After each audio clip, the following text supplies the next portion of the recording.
Ready start.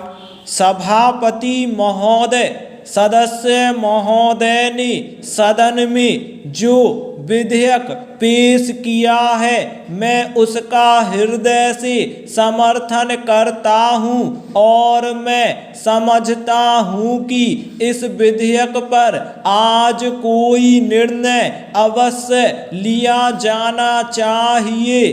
कहा जाता है कि इस देश में राजनीतिक नेता बहुत अधिक हो चुके हैं और समाज सुधारक यहाँ बहुत कम रह गए हैं। यह बात बिल्कुल सही है और मैं स्वयं इस समस्या पर कई दिनों से सोच रहा हूँ। इस देश में जो भी अच्छा आदमी होता है वह धीरे धीरे राजनीतिक क्षेत्र में चला जाता है। बड़े बड़े उपदेश सभी दे देते हैं कि गरीब की सहायता करनी चाहिए, किसी की वस्तु पर कब्जा नहीं करना चाहिए और किसी दुखी को बिना कारण कष्ट नहीं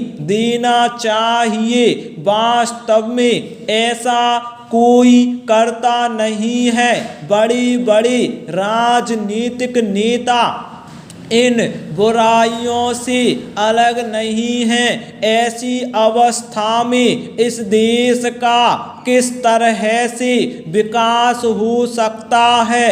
दहेज प्रथा के विषय में भी मैं यह कहना चाहता हूँ कि कोई भी गरीब या अनपढ़ आदमी दहेज नहीं देता है। देश के सब बड़े नेता, सब बड़े कार्यकर्ता और सभी बड़े समाज सुधारक दहेज देते हैं। वे बड़े लोग कानून की परवाह भी नहीं करते हैं। Paragraph change.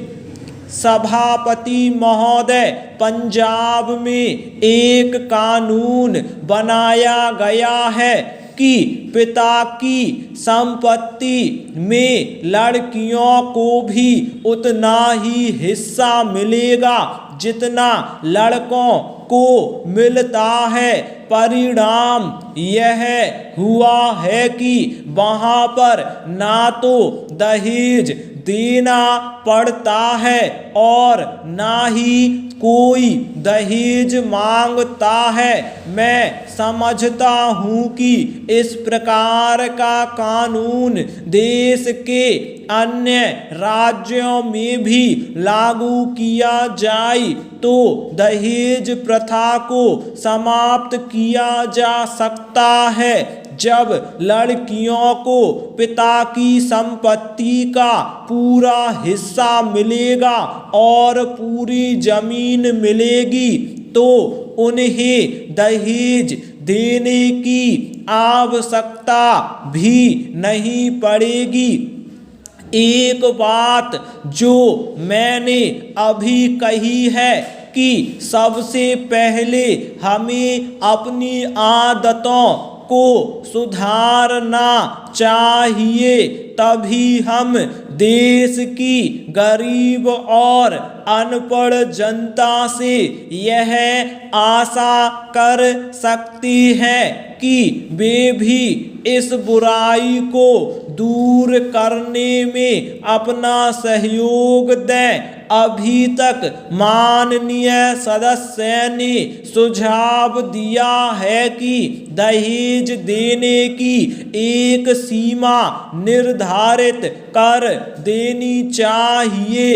इस संबंध में मेरा सुझाव यह है कि दहेज की कोई सीमा निर्धारित नहीं होनी चाहिए। दहेज के नाम पर कुछ भी देना अपराध माना जाना चाहिए। दहेज प्रथा को जड़ से ही मिटाया जाना चाहिए। स्टॉप।